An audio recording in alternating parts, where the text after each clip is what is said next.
చిన్ని కథలు చెప్పనాకి స్వాగతం. నిజాయితీ లేని స్నేహితుడు. ఒక చిన్న కథ.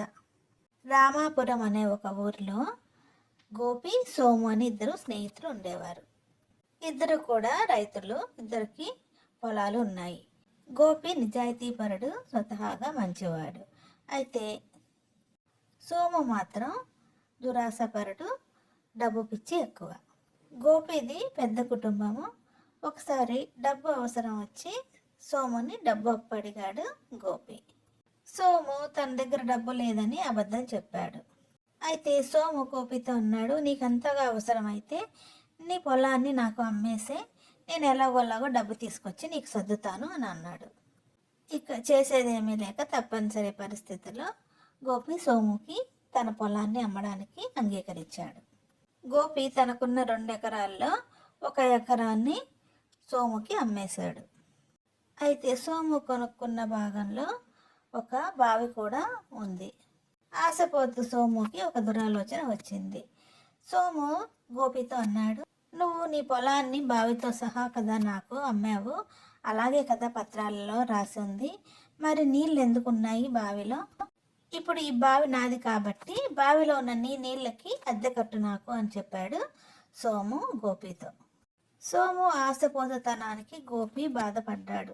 అసలే డబ్బులు అవసరంగా ఉన్న ఈ సమయంలో ఇంకా ఇబ్బంది పడాల్సి వస్తుంది అని మదన పడసాగాడు గోపి. గోపికి ఒక ఆలోచన వచ్చింది. వెంటనే రాజుగారి దగ్గరికి వెళ్ళాడు. వెళ్ళి తన సమస్యను చెప్పుకొని పరిష్కారం అడిగాడు గోపి రాజుని. రాజుగారికి సమస్య అర్థమైంది. సోము ఆశపోతనం కూడా తెలిసింది. వెంటనే సోముని సభకు పిలిపించారు రాజుగారు. ఏమాత్రం భయం లేకుండా సోము అదే మాట చెప్పాడు మళ్ళీ. మేధావి అయిన రాజుగారు సోముతో అన్నారు, నువ్వు చెప్పినట్టే పొలములో ఉన్న బావి కూడా నీ వాటాలోకి వచ్చింది.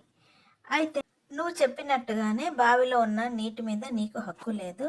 బావిలో ఉన్న నీళ్లు గోపివి కాబట్టి నువ్వు గోపికి ఆ నీటిని పంపించేసే, లేదంటే ఆ నీటిని కూడా నువ్వు కొనుక్కో అని చెప్పారు రాజుగారు.